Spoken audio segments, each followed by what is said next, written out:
దేవునికి స్తోత్రం కలుగునుగాక. అందరూ బాగున్నారా?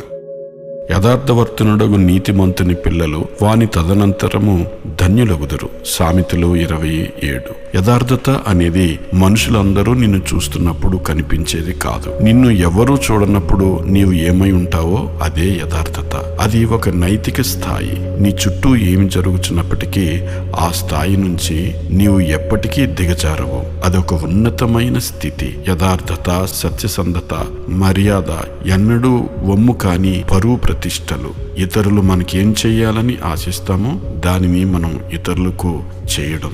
నిజాయితీ పరుడైన ఒక వ్యక్తి తాను చెప్పిన మాటకు విలువనిస్తాడు. యథార్థత కలిగిన వ్యక్తి ప్రమాణము చేయగా నష్టము కలిగినను మాట తప్పడు. కీర్తన 15:4. తనకు ఎంత నష్టం కలిగినా అతడు ఇచ్చిన మాటను తప్పడు. అతడు పరిస్థితులతో రాజీ పడడు. తాను విశ్వసించిన దానిపై అతడు గట్టిగా నిలబడతాడు. అన్నిటికీ మించి అతడు సత్యవంతుడు. అతని నిజాయితీని అన్ని పరిస్థితులలోనూ నీవు నమ్మవచ్చు. యథార్థంగా ప్రవర్తించువాడు నిర్భయముగా ప్రవర్తించును. సామెతలు 10:9.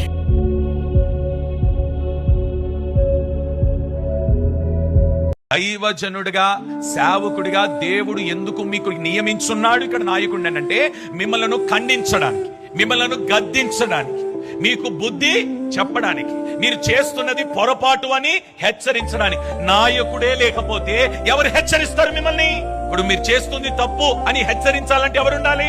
ఒక నాయకుడు ఉండాలి. మీరు కంపెనీలో పనిచేస్తున్నారు కదా, మీ అందరికి ఒక సూపర్వైజర్ ఉంటాడు.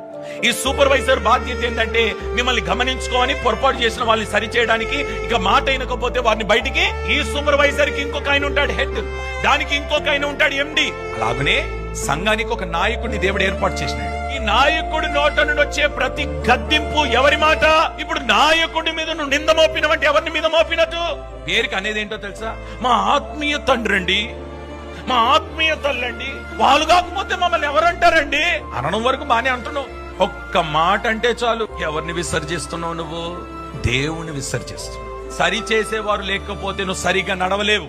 చెయ్యి పట్టుకొని లేవనెత్తేవాడు లేకపోతే నువ్వు నడవలేవు. నీకు ముందు ఉన్న మార్గం ఎలాంటిదో చెప్పేవారు లేకపోతే నీవు నడవలేవు. భూప్రపంచాన్ని సృష్టించిన సృష్టికర్త మనకు నాయకుడిగా ఉండగా, ఏ స్థలములో ఏముంది, ఎక్కడ ఏదుంది, ఏది నువ్వు చేయకూడదో సమస్తం ఎరిగిన దేవుడు నీకు చెప్పాలి అని అంటే ఎవరి ద్వారా చెప్తాడో తెలుసా? తన సేవకుని ద్వారా చెప్తాడు.